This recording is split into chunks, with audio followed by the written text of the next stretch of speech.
So last video we left off with some wall jumping, and I want to micro adjust it a little bit this video, and then also start doing the pickups in GUI.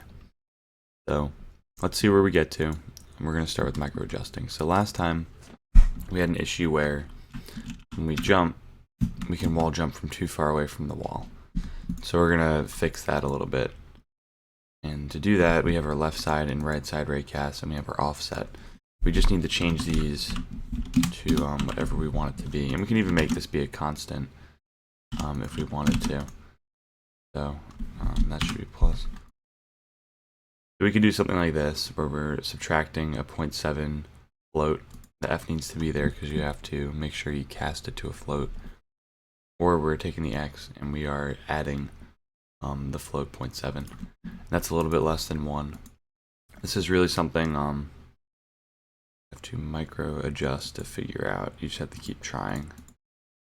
Some sort of an error that's probably not sure what that is.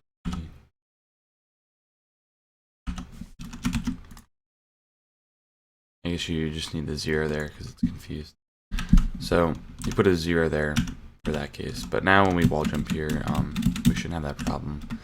Maybe if we're like this close, maybe we'll get it now. But it looks like 0.7 works really well, because now when we wall jump, we have to be touching the wall pretty much, which is a lot nicer. If I were to try and get out of here, I have to wall jump against the wall now, when before that wasn't working so well. Okay. So I guess now we're gonna work on making it so when we wall jump, we can't do any action after this. This is an optional step, but what it's going to do is prevent our player from being able to do this.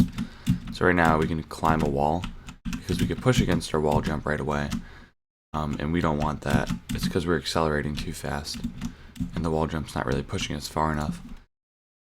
So we're going to make it so we can't move right after. So we need to actually start by making something called a coroutine, and we're going to call it disable move. Okay, so it's a core routine. I think that's how it's spelled. I might be wrong though. That's correct. Okay, core routine. Actually, we're gonna make it be an enumerator. All right, and called disable move. And now we want it to pretty much whatever time we put in, it's going to disable being able to move for that long. We're going to need a boolean called movable or something like that. And you could put all these in the same line if you want, like this. It's actually a little bit more efficient. I'm going to make a video on C# and like all sorts of things you can do in it. I guess on top of that string though, our line of booleans, we're going to add move, or can move. Let's call it can move. Okay, so can move equals false, and now we're going to yield yield wait. It's yield return or yield wait.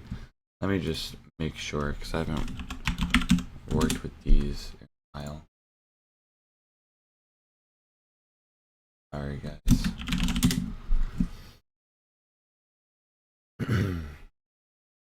It is yield return new. Okay, that's what I thought. Yield return new, and then it's wait for seconds. So you can basically make any sort of time, and it's pretty cool with these because normally with a method, it will carry out within 1 frame.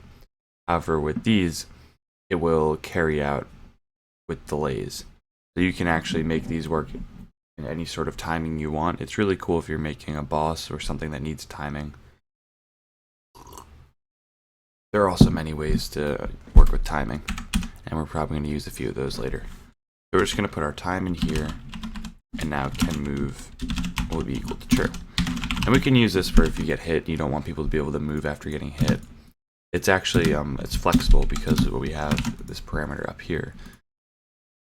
So now we can make it whenever we wall jump, which I believe is over here. This one's if you're grounded. Okay, these are the 2 wall jumping ones. You can now make it so it disables your movement by adding brackets here, because we're going to have more than one line to execute. And we're going to say disable move maybe for 0.7 seconds. We need to make it a float. And now we can put disable move in this one too. And the end result, actually we didn't really do much with it, but the end result is that you won't be able to move after wall jumping. But now we need to make it that the can move is actually hooked up with the wall jumping. So we're going to put the can move up in the moving area. So let's say over, I believe this is where we're accelerating, right? So if all this and can move, if all this and can move, there you go. Now where you have it, so when you wall jump, you won't be able to move right away. So can move also has to defaultly be set to true.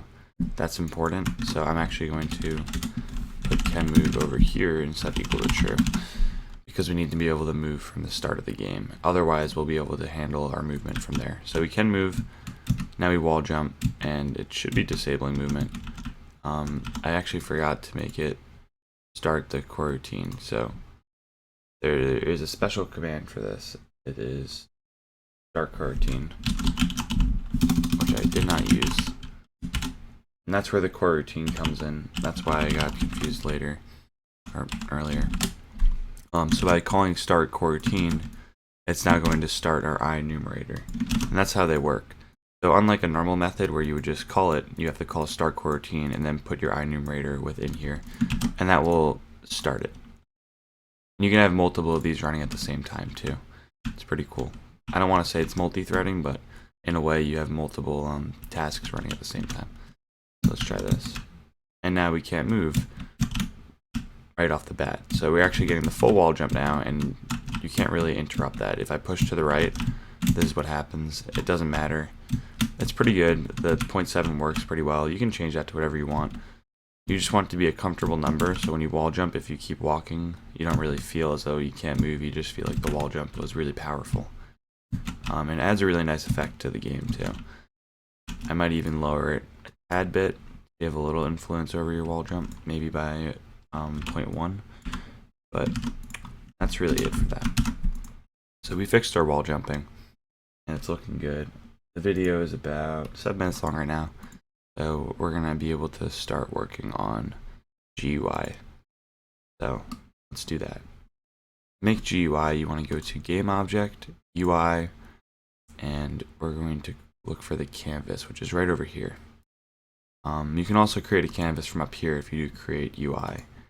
Oh, my mistake, I clicked the wrong one. If you do create UI, you can create a canvas from here. So our canvas is this massive box that represents our screen. And let me explain that a little bit better. So whatever we put on our canvas will show up overlaid onto the screen over here. I don't want to explain them too much because maybe you know what canvases are and you're just here to learn how to make a platformer, so I don't want to go too in depth. But pretty much just make a UI text, and we're going to call it score. And before we start micro adjusting this, we want to go to our canvas and change from constant pixel size to scale with screen size. Set your reference to 1920 by 1080. So when you're working with whatever the biggest display would be. Make it match the width, and reference pixels per unit. 100 is fine. You can change that later if you don't think it looks defined enough. Now we're going to put our text up here, and you can import any font you want for your text, and like use that font from like a free font website, but I'm just going to stick with Arial for now. So we're going to just make this be like a 0, right? And then we're going to put an image next to it. So let's create a UI image, and we're going to put that like right there. We're going to change this to a circle actually. Our source image is, or it should be.